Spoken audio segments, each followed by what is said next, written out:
So first off, again, I want to give my condolences to you on your loss of your husband. I know that it's been a difficult couple days for you. So first off, how are you doing under the circumstances? Um, I'll be honest. I'm still really in a state of shock from everything.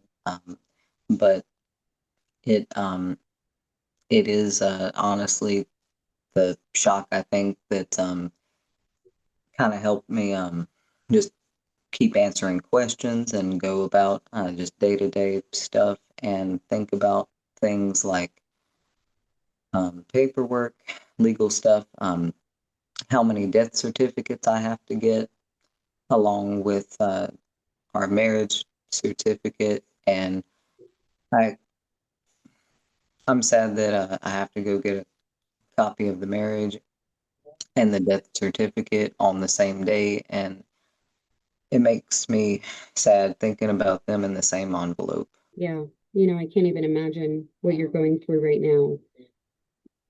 When it comes to the dispute that had been going on between Jonathan and his neighbor, do you know how long that had been going on for? And were you ever victimized in the past? The feud itself, I don't even. A feud just seems like kind of an understatement for some of the events that occurred. I know problems had begun many years before Jonathan and I had ever met, but I quickly became a part of it once I became a part of Jonathan's life. Um, we had guns pulled on us in the past, including by the same gentleman. We had tried to make a report about that gentleman pulling a gun, but we were told that we couldn't make a report because there were no witnesses. But there was kind of a long history of trying to make a report and either being told the report couldn't be made, it couldn't be processed, finalized, or it would be, I guess, lost in the shuffle. So, we asked for help for a long time. Jonathan asked for help for even longer than that, and you know, it's I'm just really, really sorry that it had to come to this. Would you say that you had noticed the problems escalating recently? Kind of talk about the house burning down, when that was, and what happened in that situation. When the house burnt down on January the 23rd, um, things had gotten really bad with constant harassment. We weren't really able to exist comfortably.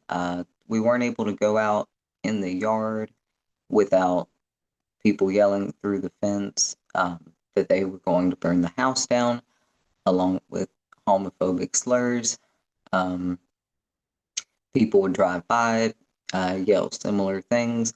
They would drive by and yell racial slurs directed at Jonathan. Um,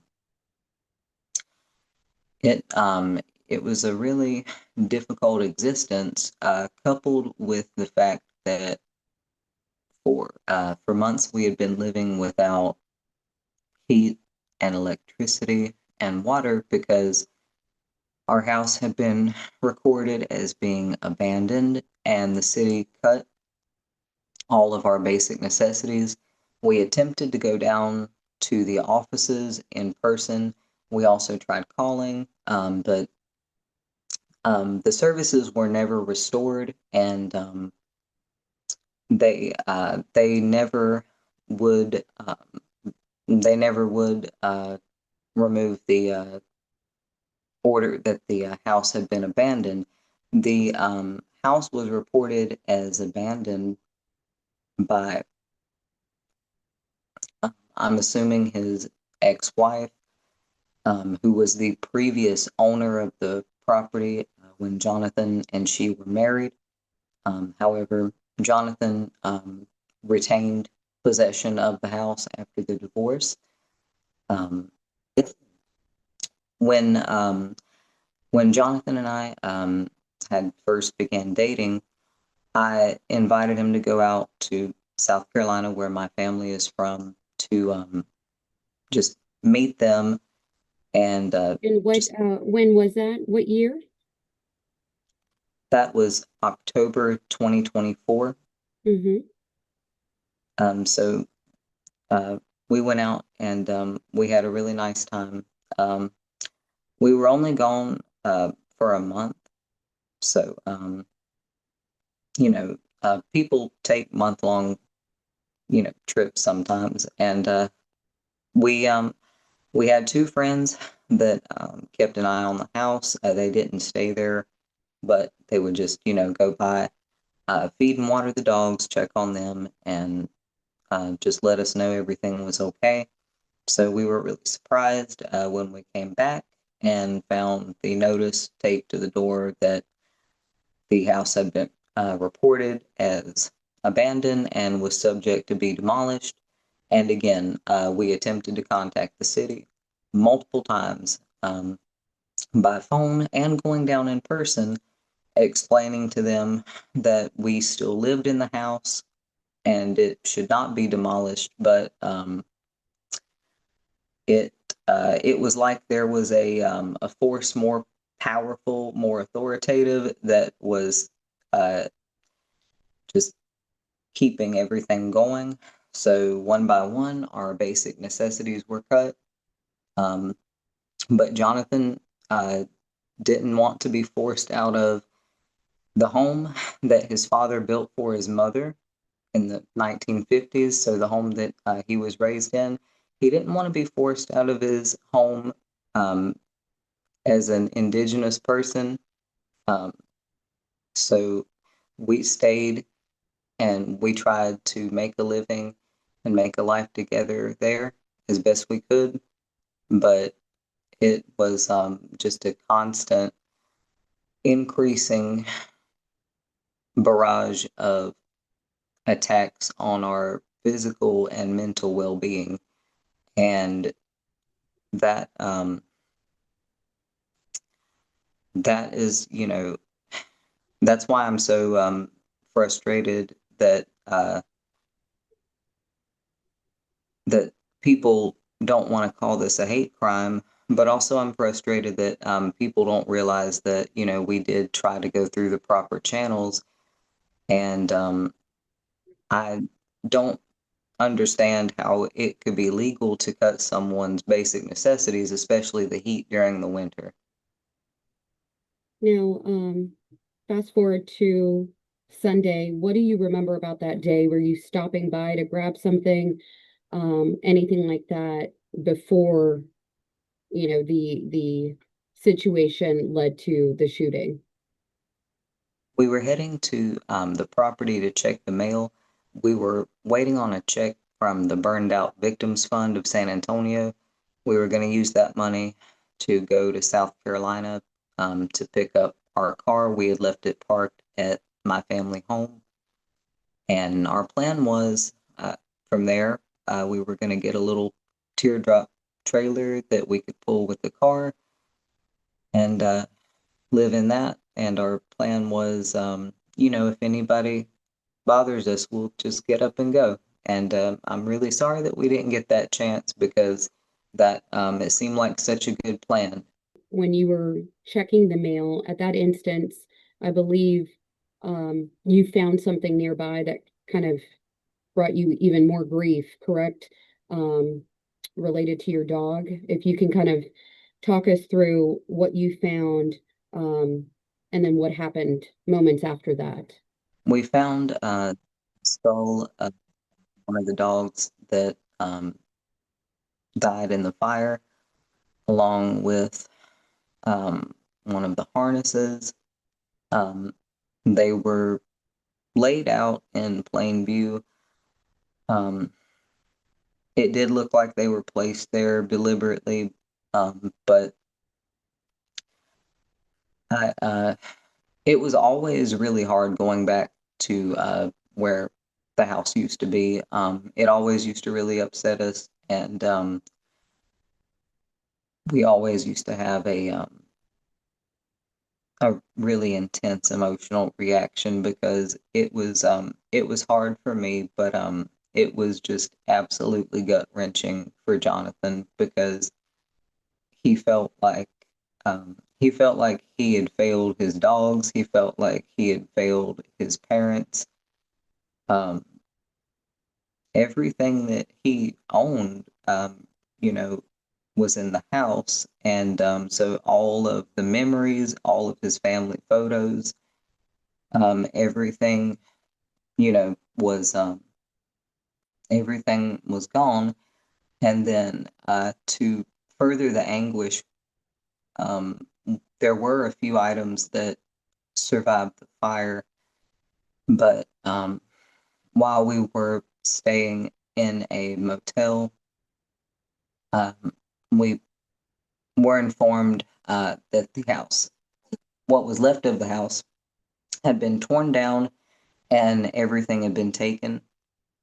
No one contacted Jonathan or myself to, come collect anything. So that was also really hard. And it also just furthered the feelings that we had so many forces against us. Yeah, and when you noticed what was laying there, next to the mailbox, was that when the neighbor, Sigfredo, was that when he stepped out, or was he already outside, kind of talking to you guys? Tell me about the moments leading up to the shooting, and then right after, what you remember. We actually had been able to, we had actually been able to calm down a little bit. So at that point, when he pulled up in the vehicle, we were actually checking the mail at that point. So I um, never noticed the man until he pulled up in the car. He began shouting homophobic slurs, threats towards Jonathan, and myself. Um, Jonathan and I approached. We didn't go all the way up to the car. We were at least 6 feet away because we were still there by the mailbox. And he he made it apparent that he had a gun and he wanted to kill us both. And he kept hesitating, popping the gun up, acting like he was going to pull the trigger. Jonathan and I were holding on to one another, and um, I think Jonathan was able to sense when he was actually about to do it because that's when he pushed me as the shots fired, and um, I knew that based on the close range and the severity of the head wound and where it was located, that there was not going to be any medical hope of saving Jonathan's physical form. So at that point, I knew that I needed to focus on helping him cross over easy because due to the trauma of the wound, he was struggling a lot and there was a lot of damage to many vital areas. And so I held my husband's face together as best I could. And I told him that I loved him and that no matter what, in some way, shape, or form, we would always be together. He will always be my husband. Um, Told him none of this was his fault because Jonathan always internalized everything and blamed himself, even when even when nothing was his fault. So, and I just wanted to make sure he didn't feel guilty. I just kept telling him I love him, and I kept telling him that it was all right, that he needed to go ahead and cross over easy, and he didn't need to fight it. He he was able to acknowledge me with his eyes, so I know he did hear everything I said to him, and he did attempt to say "I love you" back, and he uh, he was able to cross over easy while while I told him I loved him, and I just kept even after I knew he was gone, I kept trying to hold his face. I while while I was talking him through everything and helping him release his physical body. The gunman was still in the car and had the gun pointed still at me, and he was laughing. He was laughing at me and mocked me for telling my husband I loved him, and once again used homophobic slurs. Sigfredo was still in the car, correct? The man was still he was still in the vehicle, and he still had the gun pointed at me, and he was laughing. He mocked me for telling my husband that I loved him, and again called me the same homophobic slurs that he used for myself and Jonathan previously. Um, at that point, I wasn't so much worried about him shooting me because I was afraid of losing my life.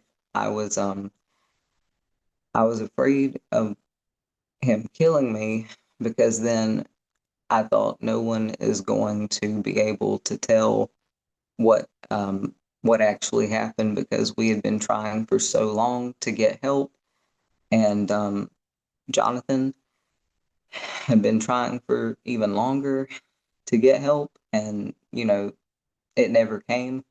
And Jonathan's not the only one to lose his life because he asked for help and nobody showed up.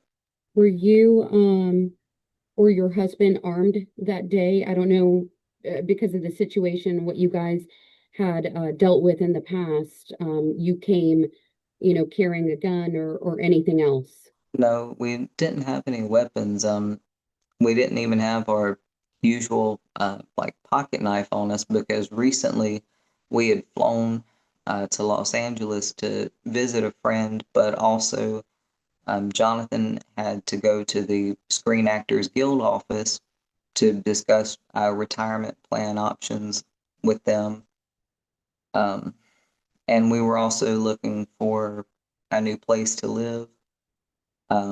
We were scouting out, places in Los Angeles, but also looking at those little teardrop trailers. And so, we had left all of our weapons behind so we could fly, and we didn't think anything of it because it's coming by to check the mail, and we thought, we'll just be there for a minute, a few minutes, and then we'll go get the check cashed. Then we'll get the plane ticket to go to South Carolina. We'll get the car. We'll go get the trailer. I mean, we really had it all planned. I mean, it was it was planned so well, and the on the drive from Austin to San Antonio, Jonathan was talking about how excited he was for his first Pride Month of us being married, and we were we were talking about all the all the things we were gonna do to celebrate, and including including for my birthday, which is on the 29th of this month. So, Well, I'm sorry you're having to, go through this during this time. Um, Shortly I after, when you were still there and the suspect was in his car, at what point did you have a chance to yell for help or call 911? Our friend was still in the car, so I was able to yell out for her to call 911. Um, I again, based on the close range and severity of where he was hit, I kind of already knew that there wasn't any point in calling 911. Um, I just like I said, it was very close range in the head, so and where it was at, I mean, there just wasn't any chance. Right. Uh, so um, it So how also long did it take for police to get there to start their investigation process? they showed up very quickly. I um, the first responders, police showed up very quickly. Um, I do also want to point out uh, it does I think it does bear worth noting that Jonathan was murdered on not only the first day of Pride Month, but also the first day of Indigenous Peoples Month. And I know I keep reiterating it, but it just it's something that really stands out to me because, yes, we'd had problems with this neighbor for a long time, but why did he wait until this day specifically to kill Jonathan? What message was he trying to send to both of us or to the community um, about people like us? Were you able to share all of this information with police? I'm not sure if you had a chance at the scene or later during any type of interview with them, but have you been able to share some of the details of that day and how you feel this to you is a hate crime? Yes, I spoke with them immediately after the incident at the homicide unit in the investigation room uh, directly after the incident, and I told them everything then. Um, that that's probably the extent of communication that I will be having with the SAPD because I don't feel the need to waste any more energy on them because they didn't do anything for my husband while he was alive. So I don't want to hear anything from them now that he's dead. And I'm just sorry that more people are going to die because they won't do their job. I know that because, the case is so big and, has been the situation has been shared across the country. SAPD putting that statement out that they had found no evidence of this being a hate crime. So again, what is your response to that? Yeah, once again, it is really common for the police to investigate themselves and then find out that they did nothing wrong. That is a very common thing. They do that all the time, especially the SAPD. They are known for not responding to reports of abuse, harassment, things of that nature. Um, they are especially known for not handling mental health cases very well either. So I think that's important to note as well. I have no faith in the criminal justice system. I have no faith in the police department. The only faith that I have is in my husband and the people that actually care about him.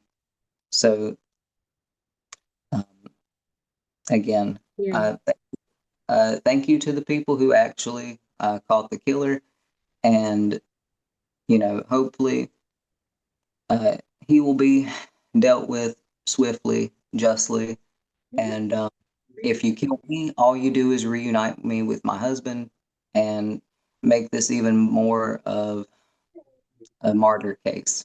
We talked about police being called over to the home, 60 times. Some of those times you're saying you guys were reporting it. I think in some instances, neighbors might have called and different things, but I know police responded for disturbances over in the area, welfare checks, mental health calls. Um, can you speak on that? Were most of those calls from you and your husband, also the neighbor, also the suspect? The majority were from my husband and myself. Um, Eventually, um, it would kind of be a back and forth between us and the neighbors. Sometimes the police would be called for absolutely no reason by the neighbors. They would call and report the moment we returned to the property that where the house used to be. So it it was just a vicious cycle of us calling, neighbors calling, um, reports trying to be made, and then nothing happening. And It I know that there are a couple videos out there. I guess maybe neighbors, have them. And so I want to give, you a moment to kind of talk about them. But one video that I know is out there is I think Jonathan with a pitchfork, and some people saying, well, that was right before the incident. Um, I don't know if you recall a time when he was out there with a pitchfork um or anything like that. all the time.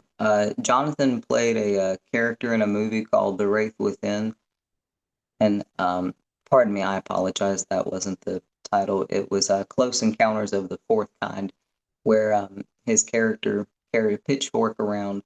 Also, Jonathan and I, after years of being subjected to harassment and nothing being done about it, we basically had the attitude of if you want to make things hard for us to live here, we're going to be a nuisance and be loud.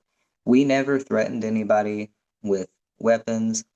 Jonathan and I would both carry a stick or a pitchfork up and down the road, walking up and down the street. Again, we never pointed it at anybody. Um, Also, I do think it's worth noting that at the point when the gunman pulled up in the car, Jonathan and I were checking the mail, and it it is really sad that a lot of people choose to focus on how someone acts in either a mental health crisis or when they are responding to years of harassment and mental torture. They choose to focus on how loud someone is or how eccentric they may act rather than the root of what caused everything. And again, Jonathan and I never threatened anyone with any weapons at any time. That just wasn't that just wasn't in our nature. It's just really sad. It's just really sad that, like I said, we tried, for a long time to ask for help, and we almost made it out. We almost made it out of the city safely. Yeah. But Jonathan actually would often talk about how he felt that the neighbors were uh, going to kill him one day, and it wasn't always just that particular individual. He just he had a feeling that it was coming from all sides sometimes, and I I guess, maybe he was able to sense something. Um, we always had a sense of impending doom every time we went back to go check the mail because it just it just felt like eyes were on us and they were just waiting for the right point to just the right point to attack us. And Do you think at this point, are you going to be reaching out to any organizations, for help or hiring an attorney to look more into the case, anything like that? um, I'll be honest. While I while I do know there are some really good legal people out there who do advocate for the rights of people like Jonathan and myself, I really I really struggle to have any faith in the criminal justice system. How do you want your husband to be remembered? He was just all around a really incredible person, and I really want people to remember. Um, I want people to remember how happy we were, and all the uh, all the love that's there in the photos and videos that I have left, and I just want people to remember not only his talent and all of the creative work that he's put out in the world, but all the love and just I can't even express how big of a thank you to all of the fans and all of Jonathan's really close friends who have known him for so many years, particularly people in the indigenous community have reached out and offered so much love and support. I'm absolutely honored to be receiving so much support from so many people. Oh yeah, there's been so many people posting things and in honor of Jonathan. And what did you love most about him? He was really good at not only making me laugh no matter what, but he was really good at helping me conquer my fears. Before I met Jonathan, I was afraid of flying and big cities, things like that. I never really thought I would go much farther than South Carolina. So he definitely opened up a lot for me and helped me conquer a lot of my fears. Taught me so much, and I I found a new reason to fall in love with him every day, and I I really got uh, I really got a whole lifetime's worth of love in that short time that we were together. Even through hard times, he liked to focus on humor. And so anything that you want to share in regards to that? Um, well, so uh, Jonathan gave me a pair of his dad's cowboy boots, which just so happened to fit me perfectly. I've never had a pair of cowboy boots fit so well. Um, but so I started wearing them, and these are his dad's boots from 1947. They, held up incredibly well. But so I'm wearing his dad's boots, and coincidentally, his dad also happened to wear tinted glasses. And I asked him one day, I said, and does it ever feel weird kissing me while I'm wearing your dad's boots? And he says, not as weird as it was when I was kissing my daddy. So Yeah, every time I put the boots on, I think about that, and it makes me laugh. yeah, just kind of like some of the characters that he had played, always finding, humor, and kind of focusing on that through his life. Absolutely. And it's funny, his character in Parks and Rec was one of my favorites and helped me get through some hard times earlier in my life. I never never thought that I would end up married to him, but I'm really blessed and honored uh, that I get to be his husband. He he is, was, always will be an absolutely incredible person. When and how did you meet him? Um, we started talking on January the 19th, 2023. We fell in love really quickly and got married really quickly. We got married on Valentine's Day of this year.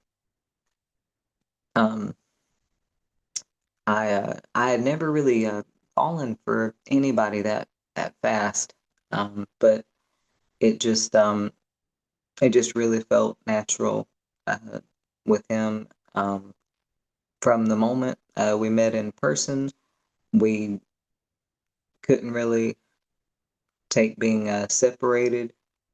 Um, if if we got separated at the grocery store, if I went to another aisle, he would come running around the corner, saying, "Where'd you go? I missed you."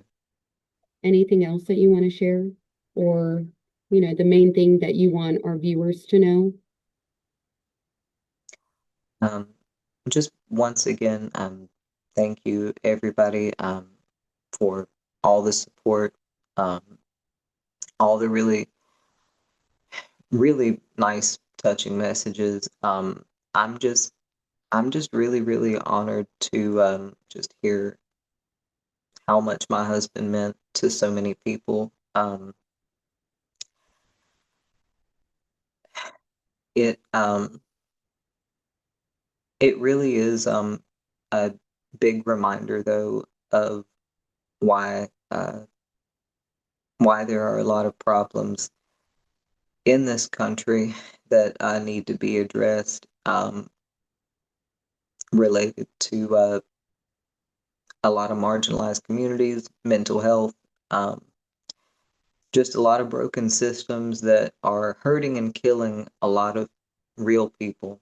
And I just I'm just thankful for the love of my husband and receiving all the love uh, from everybody since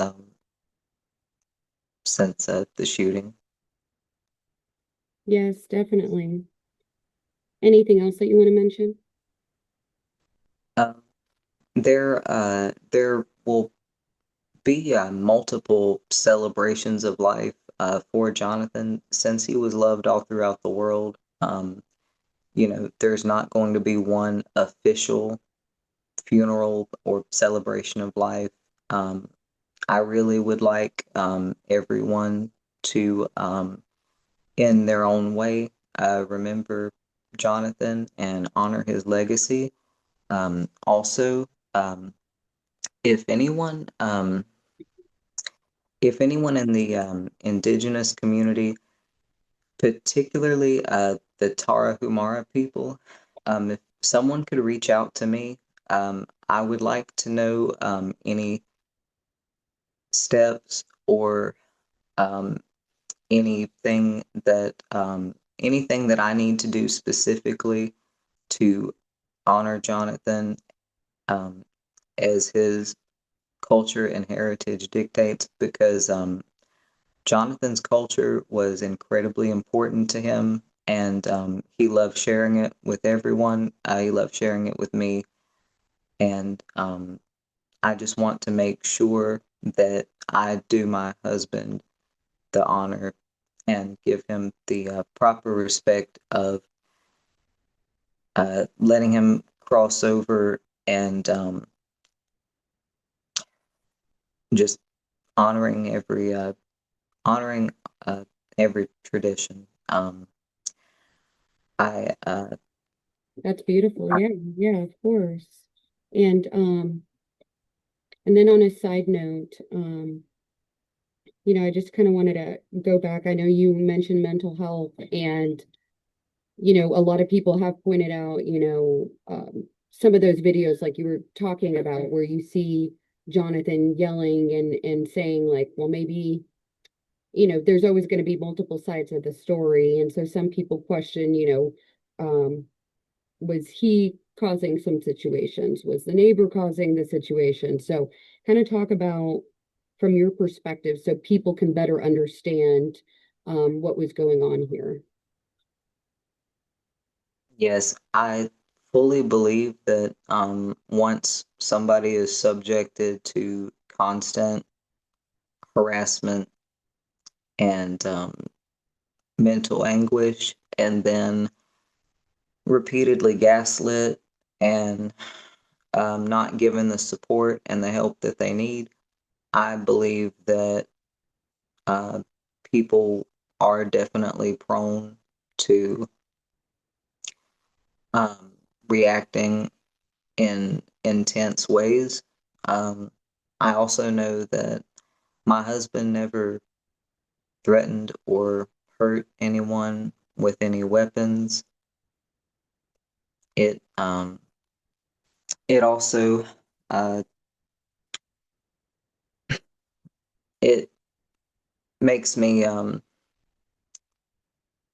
it upsets me that people